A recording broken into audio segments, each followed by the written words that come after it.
नमस्कार, आप देख रहे हैं डीडी हिमाचल और स्वागत है आपका कार्यक्रम खेल जगत में।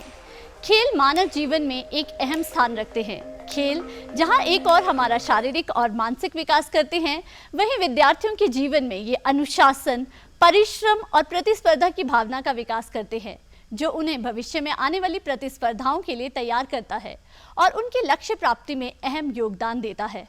कार्यक्रम में आज हम बात करेंगे एक ऐसे ही खेल की जिसमें हिमाचल में क्या है उसमें संभावनाएं, इस विषय पर हम कार्यक्रम में बातचीत करेंगे और वो खेल है जूडो। जूडो जिसके बारे में हम आमतौर पर बहुत कुछ सुनते हैं, क्या है इसमें भविष्य के लिए संभावनाएं, इस विषय पर बातचीत करने के लिए आज कार्यक्रम में हमारे साथ है एक राष्ट्रीय और अंतर्राष्ट्रीय खिलाड़ी और वर्तमान में खेल प्रशिक्षक के रूप में कार्यरत उत्तम डॉट जी। उत्तम जी, आपका कार्यक्रम में बहुत बहुत स्वागत है। नमस्कार।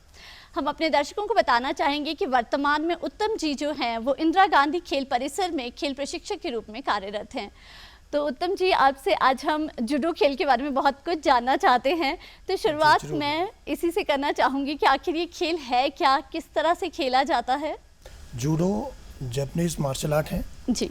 इसमें खिलाड़ी को दूसरे खिलाड़ी एक अपने प्रतिद्वंदी को गिराता है और गिराने पर पॉइंट मिलते हैं, और गिराने के साथ साथ उस खिलाड़ी अपने जो प्रतिद्वंदी होता है उसको होल्ड करता है और उसको चोक कर सकता है, लॉक कर सकता है। मतलब बहुत सारी चीज़ें हैं जो खिलाड़ी एक अपने प्रतिद्वंदी को करने के बावजूद ही जीतता है। जी। यदि हम इक्विपमेंट्स की बात करें, जिस तरह आमतौर पर सभी खेलों में बहुत सारी चीज़ों की ज़रूरत रहती है, तो इस खेल में हमें किन किन चीज़ों की ज़रूरत रहती है, कौन कौन सी ऐसी चीज़ें हैं जिनकी ज़रूरत रहती है तभी ये खेल जो है खेला जा सकता है? जैसा कि मैंने बताया कि जूडो में हम थ्रो करते हैं जी। और नीचे स्ट्रगल करते हैं, नेवाजा कहा जाता है जिसे। उसके लिए सबसे पहले हमें मैट्स का होना बहुत ज़रूरी है, जिसे जूडो मैट कहते हैं या जूडो में जापानीज़ में ततामीज़ कहते हैं, उसका होना बहुत ज़रूरी है। जिस तरह से आपने WWE में देखा होगा कि लोग बहुत थ्रो करते हैं। हमारे हिमाचल के ही कली के नाम से जाने वाले खली जी, वो थ्रो करते हैं, लेकिन वहाँ पे भी ये चीज़ें होती हैं। उसी तरह से जूडो के लिए भी मैट्स होते हैं और मैट्स के ऊपर थ्रो करते हैं, और उसके लिए मैट्स का होना बहुत ज़रूरी है। अदरवाइज़ जूडो का अगर थ्रो कहीं बाहर हो जाए या मैट के बाहर सीमेंट पे हो जाए, सड़क में हो जाए, तो किसी को भी बहुत बड़ी इंजरी होने का खतरा रहता है। जी। तो क्या इसके लिए कोई स्पेसिफिक तरह के मैट्स हैं जो सिर्फ जूडो खेल के लिए ही रहते हैं या अन्य खेलों में भी इनका प्रयोग किया जा सकता है? नहीं, जूडो के लिए स्पेसिफिक मैट्स होते हैं जिसके 1/2 मीटर डायमेंशंस होती है, और उसके डेंसिटी काफ़ी अच्छी होती है ताकि चोट ना लगे, वो शॉक को अब्जॉर्ब कर सके। और जूडो के में मैट के साथ साथ दूसरी जो इक्विपमेंट्स है वो जूडो ड्रेस होती है, जिसके 3 पार्ट्स होते हैं। जूडो का एक लोअर होता है और जूडो जैकेट्स होती है, और जैकेट्स को बांधने के लिए बेल्ट्स होती है जी। और ये तीनों चीज़ें बहुत इम्पोर्टेंट हैं। जी। उत्तम जी, जिस तरह से हम आमतौर पर गेम्स के बारे में बात करते हैं, जूडो और कराटे ये दोनों ही गेम्स जो है साथ में बोली जाती है आमतौर पर, जो आम भाषा में। तो क्या ये दोनों गेम्स सेम हैं, दोनों जापानीज़ गेम हैं? क्या इनमें कोई सिमिलैरिटी है या किसी तरह का हम कहें कि कोई भी सिमिलैरिटी नहीं है, काफ़ी अंतर है? नहीं, जैसा कि जूडो कराटे हर कोई मैक्सिमम लोग यही कहते हैं जूडो कराटे कर रहा है बच्चा, जूडो कराटे करने गया है, लेकिन ऐसा नहीं है। जूडो और कराटे, ये बात सही है कि जो जापानीज़ मार्शल आर्ट है, लेकिन जूडो और कराटे में डिफरेंस ये है कि जूडो ओलंपिक्स गेम है। 1964 टोक्यो ओलंपिक से जूडो ओलंपिक्स में खेली जाती है, और जूडो में किकिंग पंचिंग एज ए खेल नहीं किया जाता, जबकि कराटे में किक्स और पंच ही किए जाते हैं मैक्सिमम। जूडो में थ्रोज किए जाते हैं, और मेन डिफरेंस यही है कि थ्रोइंग टेक्निक्स का यूज़ करते हैं हम, अलग अलग टेक्निक्स का यूज़ करके उसको गिराते हैं। और सबसे बड़ी बात जो जूडो में की जाती है, वो जब हम नेवाजा कर रहे होते हैं वहाँ पे चोकिंग टेक्निक्स यूज़ की जाती हैं। बहुत सारी टेक्निक्स हैं जिसमें हम अपने प्रतिद्वंदी को बेहोश कर देते हैं। जी। एक ऐसा खेल है जो कंपटीशन के दौरान खिलाड़ी को बेहोश किया जा सकता है। जी। तो इसकी मान्यता है गेम में? हाँ जी, बिल्कुल। और जिसको जो बेहोश हो जाता है वो कंपटीशन हार जाता है। जी। यदि इसके लेवल्स की बात करें, जिस तरह की ग्रेडिंग होती है, तो वो किस तरह की रहती है? किस तरह से पता चलता है कि जो खिलाड़ी है वो आगे बढ़ता जा रहा है इस गेम में? ग्रेडिंग जब कोई नया बच्चा खेलने आता है जी। तो वो फर्स्ट वाइट बेल्ट होता है। जी। उसके बाद उसकी टेक्निक्स को, उसकी जो बेसिक्स स्किल्स होती हैं उसको इम्प्रूव करने के बाद जब वो टेस्ट देता है, टेस्ट होते हैं, उस टेस्ट के बाद वो पास होता है, फिर येलो बेल्ट हो जाता है, फिर उसके बाद वो ऑरेंज बेल्ट हो जाता है, ऑरेंज बेल्ट के बाद फिर वो आगे बढ़ता जाता है, इसी तरीके से वो ग्रीन बेल्ट हो जाता है, फिर ब्राउन बेल्ट हो जाता है, ब्राउन बेल्ट के बाद ब्लैक बेल्ट का होता है, और ब्राउन बेल्ट के बाद जब ब्लैक बेल्ट होता है, और ब्लैक बेल्ट का जो टेस्ट होता है वो फेडरेशन के अंडर होता है। जी। तो इस तरह से जो इसके अलग अलग लेवल्स है, इस तरह से आगे बढ़ सकता है एक जो आपका खिलाड़ी रहता है। जी। उत्तम जी, यदि हम शुरुआती समय की बात करें कि किस समय से इस खेल को जो है वो खेलना शुरू किया जा सकता है, तो क्या सही समय रहता है? क्या बहुत ही छोटी उम्र से इस खेल को खेलना शुरू किया जाना चाहिए और खेला जाता है, या फिर हम बड़ी उम्र में आकर भी इस खेल को खेल सकते हैं, सीख सकते हैं? जैसा कि आपने बताया कि ये खेल कौन सी उम्र से खेला जाना चाहिए। जी। छोटी उम्र से अगर बच्चा खेल खेलेगा तो ज़्यादा अच्छे से वो सीख पाएगा और मूवमेंट्स अच्छे से कर पाएगा, क्योंकि छोटे बच्चे जो मूवमेंट्स कर सकते हैं वो बड़े बच्चे नहीं कर सकते हैं। जी। इसलिए छोटा बच्चा लगभग 6 साल का बच्चा होना चाहिए जो उसको अच्छे से कर सके, मूवमेंट्स कर सके और अच्छे तरीके से उस टेक्निक्स को, और क्योंकि जो छोटे बच्चों में ग्रास्पिंग पावर होती है वो ज़्यादा होती है, वो एक बार देखते हैं और उस मूवमेंट को आसानी से कर लेते हैं। जी। तो इसलिए छोटे बच्चे 6+ आराम से कर सकते हैं। और क्योंकि हमारी जो कैटेगरीज भी होती है वो सब जूनियर, जूनियर्स कैटेगरीज होती हैं। जूडो जिस तरह से गेम्स में सबसे पहले सब जूनियर्स, फिर कैडेट्स, फिर जूनियर्स, फिर सीनियर जाके खेलता है। जी। अगर छोटी उम्र में बच्चा खेल में आएगा तो उसकी ट्रेनिंग एज बढ़ जाएगी, लेकिन उसका जो कंपटीशंस खेलने का टाइम हो जाएगा वो कंपटीशन को अच्छे से कर पाएगा और अच्छे रिजल्ट भी दे पाएगा। जी। उत्तम जी, जिस तरह से आपने डिफरेंट लेवल्स की बात की, जूनियर, सब जूनियर, तो उसमें एज ग्रुप किस तरह का रहता है? जैसे 6 ईयर से स्टार्ट हो जाता है तो आगे के जो एज ग्रुप्स है वो किस तरह के रहते हैं? सब जूनियर जो कैटेगरीज हैं वो 12 से लेकर 15 साल तक रहता है। जी। सब जूनियर्स कैटेगरी 12 साल का होना जरूरी है। अगर 12 साल का जब बच्चा होता है वही कम्पीट कर सकता है नेशनल लेवल पे। जी। हालांकि स्टेट लेवल पे हम छोटे बच्चों को भी खिलाते हैं कि चलो कंपटीशंस होगा तभी कंपटीशन की भावना उसमें आएगी। जी। लेकिन नेशनल्स खेलने के लिए 12 साल का होना ज़रूरी है। जी। और उसके बाद 17 अंडर 17 आता है। ये लेवल्स भी अलग अलग हैं। स्कूल जिस तरह से स्कूल में देखते हैं हम, तो स्कूल में अंडर 14 एक कैटेगरीज होती है, अंडर 17 कैटेगरी होती है और अंडर 19 कैटेगरी होती है। जी। यहाँ पे जो ओपन नेशनल्स या स्टेट चैम्पियनशिप्स होती हैं उसमें सब जूनियर की जो कैटेगरी है 12 से 15 साल, और 15 से जो 17 साल वो कैडेट होता है, और 17 से लेकर 21 साल तक जूनियर होता है। जी। और जूनियर्स के ऊपर जो 21 साल से ऊपर होता है वो सीनियर्स कैटेगरी में आते हैं। लेकिन सब जूनियर्स को छोड़कर जो 17 साल 16 साल का जो बच्चा है वो सीनियर भी खेल सकता है। अगर वो अपने लेवल पे अपने इवेंट्स में अच्छा एक्सेल कर रहा है, नेशनल में मेडल ला रहा है, तो वो आगे भी जा सकता है। जी। यदि हम हायर एज की बात करें तो आपके पास हायर एज में कौन सी एज के जो है स्टूडेंट्स आते हैं आमतौर पर? जिस तरह से आपने कहा शुरुआत तो 6 साल में भी हो जाती है, परंतु कई बार होता है कि बच्चों को हायर एज में आकर भी लगता है कि हमें इस खेल को अपनाना है। तो क्या आपके पास इस तरह के स्टूडेंट्स आते हैं जो 17 या उसके बाद की एज ग्रुप के भी रहते हैं? जनरली हाँ जी, यस, जनरली कॉलेज कैडेट्स के बच्चे आते हैं। जी। बहुत सारे बच्चे हैं, अभी भी जो मैं कॉम्प्लेक्स में देख रहा हूँ तो बहुत सारे बच्चे ऐसे हैं जो कॉलेज के हैं, इवन यूनिवर्सिटीज़ के बच्चे हैं। वो अपने कॉलेज के लिए आते हैं, कॉलेज के इंटर कॉलेज टूर्नामेंट्स होता है उस के प्रिपरेशन के लिए कॉलेज में के बच्चे आते हैं। जी। और यूनिवर्सिटी लेवल के बच्चे भी आते हैं। जी, आपने अपने परिसर की बात की, इंदिरा गांधी खेल परिसर की, तो वहाँ के बारे में भी जानना चाहेंगी कि आपके पास इस समय में किस आयु वर्ग के जो बच्चे हैं वो प्रशिक्षण ले रहे हैं? हाँ, वहाँ पे कॉम्प्लेक्स में लगभग 12 साल से लेकर 22 साल तक के बच्चे हैं अभी। जी। जो डिफरेंट स्टेज पे अभी दो लड़कियाँ अभी सब जूनियर नेशनल खेल के आई थी, चेन्नई में हुआ था लास्ट नेशनल। जी। उसमें खेल के आई हैं, और सीनियर नेशनल में लड़का खेल के आया है, इवन ऑल इंडिया यूनिवर्सिटी में एक लड़का खेल के आया है। तो डिफरेंट लेवल पे हर जगह पे बच्चे खेल के आ रहे हैं। एक लड़की है वो अभी इंडिया कैंप में भी रही है। जी। कोमल नाम है लड़की का, वो कोमल अभी उसमें इंडिया कैंप में रही है। 2 महीने इंडिया कैंप में, दिल्ली में कैंप था, उसमें प्रैक्टिस करके आ रही है। जी। तो बच्चे जो हैं वो काफ़ी आगे जा रहे हैं नेशनल लेवल पे। जो है आपके बहुत सारे स्टूडेंट जो हिमाचल से है वो हिमाचल का प्रतिनिधित्व कर रहे हैं वहाँ जाकर। हाँ बिल्कुल, जी इससे पहले बहुत सारे बच्चे ऐसे थे जो नेशनल्स खेले, नेशनल के बाद मेडल्स लिए। जी एक नाम मैं लेना नहीं बोलूँगा, मोनल भरवाल, जो हिमाचल का सर्वश्रेष्ठ स्पोर्ट्स अवार्ड है उससे जी। नवाजा गया। वो इंदिरा गांधी खेल परिसर की स्टूडेंट रही है और आज प्रशिक्षक के रूप में स्पोर्ट्स अथॉरिटी ऑफ इंडिया में कार्यरत है।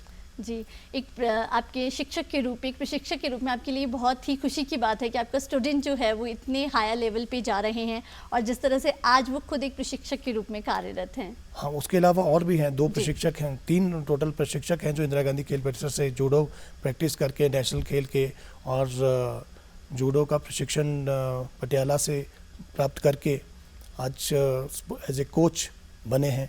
जी और एक और स्टूडेंट है संजय, वो भी स्पोर्ट्स डिपार्टमेंट हिमाचल प्रदेश में ही कार्यरत है।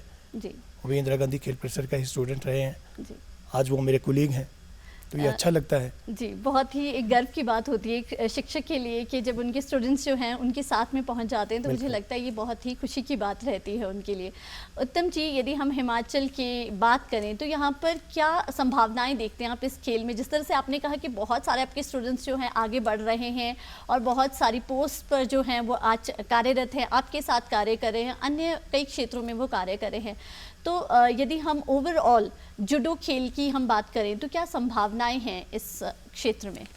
जूडो खेल, वैसे तो हर खेल में संभावनाएं हैं, लेकिन जूडो खेल में कुछ इस तरह की संभावनाएं हैं कि आज तक लगभग बहुत सारे बच्चे ऐसे हैं जो हमारे स्पोर्ट्स डिपार्टमेंट या हिमाचल प्रदेश सरकार का एक 3% कोटा रहता है, जी। जिसमें 3 नेशनल खेलने वाले को, जो 3 नेशनल खेल सीनियर नेशनल खेलता है उसको स्पोर्ट्स कोटा मिलता है। जी उसी का कोटे का फ़ायदा उठा के बहुत सारे बच्चे ऐसे हैं जो स्पोर्ट्स कोटा के तहत टीचर्स लगे हैं, टीजीटीज़ लगे हैं और लेक्चर्स कार्यरत हैं। मेरे बहुत सारे स्टूडेंट्स ऐसे हैं।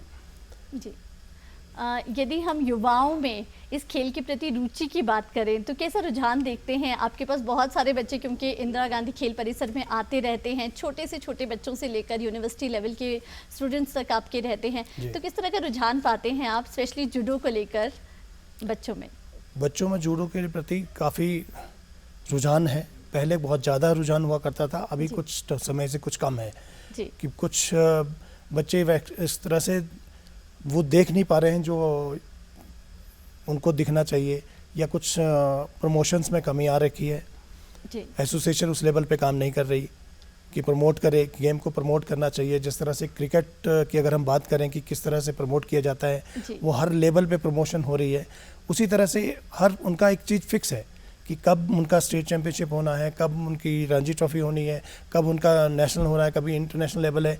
वो कम से कम 2-4 साल से उनका वो प्रमोशन चलता है। जी जब तक कि, जैसा कि हम अपनी बात करें स्पोर्ट्स की, मैं जूडो की बात करूं तो जी। हमारा यहाँ नेशनल भी फिक्स नहीं होता कि आज नेशनल होगा, क्योंकि अगले साल होगा, नहीं होगा। पिछले अब कोरोना की वजह से सारा डिस्टर्ब हो गया था, जी लेकिन अभी भी इस तरह से ये चीज़ चल रही है कि हमारा स्टेट लेवल भी, क्योंकि जिस तरह से नेशनल की इवेंट्स का पता नहीं होता तो उसी तरह से स्टेट का भी पता नहीं होता। जी तो वो थोड़ी सी दिक्कत ना केवल बच्चों को रहती है प्रमोशन की है, और बल्कि कोचिंग में भी दिक्कत रहती है, क्योंकि हम क्या करते हैं कि इसकी अलग अलग स्टेज रहती है।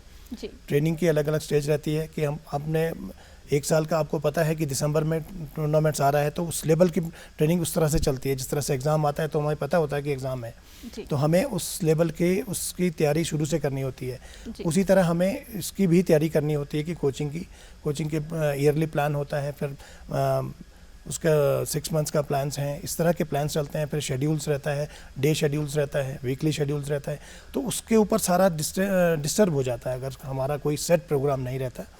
इस वजह से कुछ दिक्कतें हैं। जी उत्तम जी, यदि हम सरकार की बात करें तो इस खेल को प्रोत्साहन देने के लिए किस तरह के कार्य जो है वो हिमाचल सरकार द्वारा किए जाते रहते हैं ताकि ये खेल जो है वो लोगों के बीच, बच्चों के बीच और ज़्यादा जो है पॉपुलर हो जाए, बच्चे इसमें बढ़ चढ़ कर भाग लें? हाँ, सरकार अपने लेवल पे बहुत बढ़िया काम कर रही है। सरकार ने हमारे एक स्पोर्ट्स हॉस्टल ऊना में चल रहा है। जी जूडो भी उसी तरह की फैसिलिटी मिल रही है जिस तरह से वॉलीबॉल है, या एथलेटिक्स की हम बात करें, या किसी भी गेम की बात करें, सेम जूडो का भी वही है। जो जूडो का इवन ऊना में हॉस्टल चल रहा है, स्पोर्ट्स हॉस्टल, स्पोर्ट्स डिपार्टमेंट का। और अभी हाल ही में हमारे खेलो इंडिया एक स्कीम चल रही है जिसमें हमारा बिलासपुर में खेलो इंडिया का एक्सीलेंस सेंटर बनने जा रहा है जी और बहुत जल्द वो भी शुरू हो जाएगा। और उसमें जूडो और बॉक्सिंग और एथलेटिक्स 3 इवेंट्स होंगी। जी। यदि हम हिमाचल में जूडो की स्थिति की बात करें तो आप वो किस तरह से देखते हैं एक खेल प्रशिक्षक होने के नाते? जूडो की स्थिति अच्छी चल रही है, हमारे हर स्तर पे मेडल्स आ रहे हैं, सब जूनियर में मेडल आ रहे हैं, जूनियर में मेडल आ रहा है, इवन सीनियर में भी मेडल्स हैं। जी तो काफ़ी अच्छा चल रहा है। लेकिन अगर मास पार्टिसिपेशन होगा, बच्चे ज़्यादा होंगे, तो ज़्यादा पार्टिसिपेशन की वजह से ज़्यादा स्कोप हो सकता है कि हमारे बच्चे इंटरनेशनल लेवल पे भी पहुंचेंगे। जी। उत्तम जी, आपके बारे में कुछ जानना चाहेंगे कि जो आपकी आरंभिक शिक्षा है वो कहाँ पर हुई और किस तरह का खेलों के प्रति रुझान उस समय में था जिस समय आपने अपनी शिक्षा शुरू की? मेरा स्कूल गवर्नमेंट स्कूल नंदपुर से मेरी 8th हुई है। उसके बाद हम वहाँ पे, अब तो स्कूल बढ़ गया है, अब सीनियर सेकेंडरी स्कूल हो गया है, लेकिन मेरे टाइम में वो 8th तक था। उसके बाद हम वहाँ पे कबड्डी, खो खो और वॉलीबॉल यही खेला करते थे सब। जी क्योंकि हाइट में बहुत छोटा था, तो वॉलीबॉल में भी मौका नहीं लगता था टीम में आने का। जी लेकिन उसके बाद मैं जब सरस्वती नगर सावड़ा से मेरी 10th हुई, वहाँ चले गए। तो वहाँ से फिर हमने, वहाँ पे भी बहुत सारे लोग थे जो वॉलीबॉल बहुत, मतलब मेन इवेंट रहती है हमारी जुब्बल क्षेत्र में। जी अपर शिमला का मेन गेम ये वॉलीबॉल ही रहता है। जी लेकिन हाइट छोटी होने की वजह से मेरा उसमें कोई टीम में कहीं एंट्री नहीं हो पाई। जी लेकिन जब हम कॉलेज में आए तो कॉलेज में उस टाइम जूडो नया नया शुरू हुआ। जी श्री रमेश चौहान जी ने जूडो यहाँ पे शुरू किया था, तो मैं फर्स्ट बैच का ही हूँ। जी 91 में मैंने जूडो शुरू किया। तब से मैं आजकल जूडो सीख ही रहा हूँ, कर ही रहा हूँ और सिखा भी रहा हूँ। जी। बहुत सारे अपने खेलों की बात की कि वॉलीबॉल और भी बहुत सारी गेम्स थी। सिर्फ इसी खेल के रुझान का क्या कारण था? कोई किसी तरह का फैमिली में कोई इस खेल के प्रति ज़्यादा लगाव था किसी को, या फ्रेंड सर्कल में किस तरह से आप जो है मार्शल आर्ट की तरफ आकर्षित हुए? मार्शल आर्ट से शुरू से लगाव था। जी मैं यहाँ पे एक कराटे की बहुत बड़ी क्लास लगा करती थी, जी तो वो हम डेली देखते थे। फिर हम कुछ फ्रेंड्स थे, तो इवन कॉलेज में शुरू हो गया कि भाई कॉलेज में शुरू हो गया तो ये गेम में आगे इंटर कॉलेज में खेलने को जाएंगे, फिर इंटर यूनिवर्सिटी भी खेलेंगे। तो उस वजह से जूडो में ज़्यादा रुझान आ गया और जी। मैंने जूडो शुरू करी। जिस तरह से ये खेल जो है थोड़ा सा हम देखते हैं कि इसमें पंचेस या हम जिस तरह की थोड़ी हम लगते हैं रेसलिंग वाली सी गेम हमें लगती है, तो क्या कभी परिवार ने इस खेल में आगे बढ़ने के लिए आपको रोका नहीं कि इस तरह की गेम्स मत खेलो, कभी चोट लग सकती है, या इस तरह से कभी रोका गया हो? नहीं, खेलने के लिए कभी रोका नहीं, जी बल्कि प्रोत्साहित ही किया। और अगर वो प्रोत्साहन नहीं देते तो शायद मैं आज नहीं होता, प्रशिक्षक भी ना बन पाता। जी क्योंकि उस टाइम भी हम अपने पैसे से ही खेला करते थे। और आज भी बच्चे, ये थोड़ा सा दुर्भाग्य है जूडो गेम का कि आज भी बच्चे अपने पैसे दे के खेलने जा रहे हैं। जी बच्चों से पैसे इकट्ठे किए जाते हैं। हमारे टाइम में तो चलो इनिशियल लेवल था 91 में जब एसोसिएशन बनी होगी और उन्होंने ये स्टार्ट किया। लेकिन अब तो गवर्नमेंट भी इस खेल के लिए, हर खेल के, मतलब जो भी खेल्स हैं, ए ग्रेड्स जितने भी गेम्स हैं, स्पोर्ट्स डिपार्टमेंट 1-1 लाख रुपए ईयरली देता है। जी डिस्ट्रिक्ट से डिस्ट्रिक्ट एसोसिएशन को 50,000 रुपये मिलते हैं। जी तो उस फंड का सही यूज़ करें तो हमारे बच्चे काफ़ी आगे तक जा सकते हैं। जी। तो हम ये देख सकते हैं कि आपका जो परिवार का सहयोग है वो भरपूर आपको मिला, जिसकी वजह से आज आप यहाँ तक हैं, यहाँ तक पहुँच पाए हैं। उत्तम जी, जिस तरह से हायर एजुकेशन की हम बात करें, आप एक खेल प्रशिक्षक के तौर पर अब कार्यरत हैं, तो इसके लिए आपने जो उच्च शिक्षा है इस खेल में वो कहाँ से प्राप्त की, और यदि कोई इसे प्राप्त करना चाहता है तो वो कहाँ पर इसके लिए अप्लाई कर सकते हैं? जी, सबसे पहले मैंने ग्रेजुएशन गवर्नमेंट कॉलेज संजौली से करी। जी उसके बाद मैंने यूनिवर्सिटी से मास्टर डिग्री करी फिजिकल एजुकेशन में। जी उसके बाद मैं जब 2 इंटर यूनिवर्सिटी खेल चुका था और फिर मैंने 4 नेशनल्स खेले और फिर मैं पटियाला गया। पटियाला से स्पोर्ट्स अथॉरिटी ऑफ इंडिया के 4 सेंटर्स हैं। वो पटियाला है, गुजरात में है गांधीनगर में, और बेंगलोर में है, और एक कोलकाता में है। जी मैंने यहाँ NIS पटियाला से करी है। यदि हम योग्यताओं की बात करें कि यदि कोई इस फील्ड में जाना चाहता है, जिस तरह से खेल प्रशिक्षक बनना चाहता है, तो क्या क्या योग्यताएं उस व्यक्ति में होनी चाहिए और कौन इसके लिए जो है पात्र हो सकता है? हाँ, उसके लिए सबसे पहले सीनियर नेशनल का होना ज़रूरी है। अगर किसी खिलाड़ी ने 3 सीनियर नेशनल खेले हैं तो वो 3 नेशनल सीनियर नेशनल खेलने वाला या मेडलिस्ट हो और वो NIS में एडमिशन्स पा सकता है। और एडमिशन्स के लिए वहाँ पे एग्ज़ाम होते हैं, टेस्ट होता है, एंट्रेंस टेस्ट होता है, लेकिन सबसे पहले ये होना ज़रूरी है। या फिर कोई फिजिकल एजुकेशन ने मास्टर डिग्री कर रखी हो, BPEd कर रखी हो, तो उसने इंटर यूनिवर्सिटी अगर खेल रखी हो, ऑल इंडिया इंटर यूनिवर्सिटी, तो उसका भी एडमिशन होने के लिए मतलब वो पात्र हो जाता है। लेकिन फाइनल एडमिशन्स वहाँ पे जो एग्ज़ाम होता है, क्वालिफाइंग होता है, उसके बाद ही होता है। जी उत्तम जी, आपने जो है अंतर्राष्ट्रीय स्तर का जो रेफरी का एग्ज़ाम होता है वो भी पास कर चुके हैं आप, तो ये किस तरह का एक्सपीरियंस था? कहाँ पर आपने ये जो है एग्ज़ाम पास किया और किस तरह से ये रहता है पूरा प्रोसीजर? हाँ, वो बहुत ही बड़ा एक्सपीरियंस था मेरे लिए, मेरी लाइफ में जी। कि मैं फ़र्स्ट टाइम अब्रॉड गया। उसके लिए हम सबसे पहले तो सिलेक्शन होना ही बहुत मुश्किल हो जाता है जी। और मेरा ये लास्ट टाइम था क्योंकि 50 इयर्स के बाद वो भी नहीं हो पाता। जी। उसके लिए कम से कम 25 से लेकर 45 या 45 50 से नीचे की एज होना ज़रूरी है। तो वो मेरा लास्ट चांस था। उसके लिए हम इंडिया से सिर्फ 3 लोग गए थे उसमें। जी। एक मुंबई से थी मैडम, एक मैडम हमारे छत्तीसगढ़ से थी और तीसरा मैं था। तो हम 3 लोग की सिलेक्शन हुई थी यहाँ से भारतीय जूडो संघ की तरफ से। हम लेबनान गए थे। लेबनान में हमारा कोर्स हुआ, 7 दिन का कोर्स था। वहाँ पे हमने काफ़ी कुछ सीखा और जो वहाँ पे जब अप्रिसिएशन मिलती है बाहर से, कोरिया, जापान, कज़ाकिस्तान, उज़्बेकिस्तान, बहुत सारी कंट्रीज़ थी और एशियन चैम्पियनशिप थी वहाँ पे। और उसमें हमारा जो एग्ज़ाम चला, प्रैक्टिकल एग्ज़ाम हुआ, वो हमारा एशियन चैम्पियनशिप में था। आज भी वो यूट्यूब पे है, हमारी बहुत सारी बाउट्स उसमें है जो मैंने भी वहाँ मौका मिला मुझे करवाने का। तो वहाँ अपने जो सर साथ थे उन्होंने बहुत तो अप्रिशिएट किया और प्रमोट किया, लेकिन जो बाहर के जो विदेशी लोग हैं, जैसे कज़ाकिस्तान के हैं, उज़्बेकिस्तान के हैं या फिर जापान से सर थे और मोन सर थे हमारे इधर कोरिया से, तो उन्होंने जब अप्रिशिएट करते हैं तो बहुत मतलब काफ़ी अच्छा लगता है, सुकून मिलता है कि नहीं। जी, और उत्साह और ज़्यादा बढ़ जाता है। बिल्कुल। सर, आपसे जानना चाहेंगे कि क्या कुछ योजनाएं हैं भविष्य के लिए और क्या कहना चाहेंगे आप उन बच्चों को जो इस खेल में आगे आना चाहते हैं? संभावनाएं तो बहुत हैं। अभी हम ओलंपिक्स मेडल्स देख रहे हैं।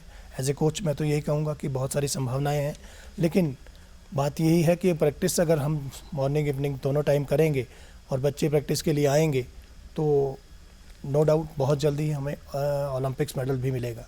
जी, आज आप कार्यक्रम में आए और जूडो से संबंधित हमें इतनी सारी जानकारी दी, इसके लिए आपका बहुत बहुत धन्यवाद। धन्यवाद। आज कार्यक्रम में हमारे साथ थे उत्तम जी, जिनसे हमने जाना जूडो खेल के बारे में। आज कार्यक्रम में बस इतना ही। एक नए खेल और उसके बारे में जानकारी लेकर फिर हाजिर होंगे, तब तक हमें दीजिए इजाज़त। नमस्कार।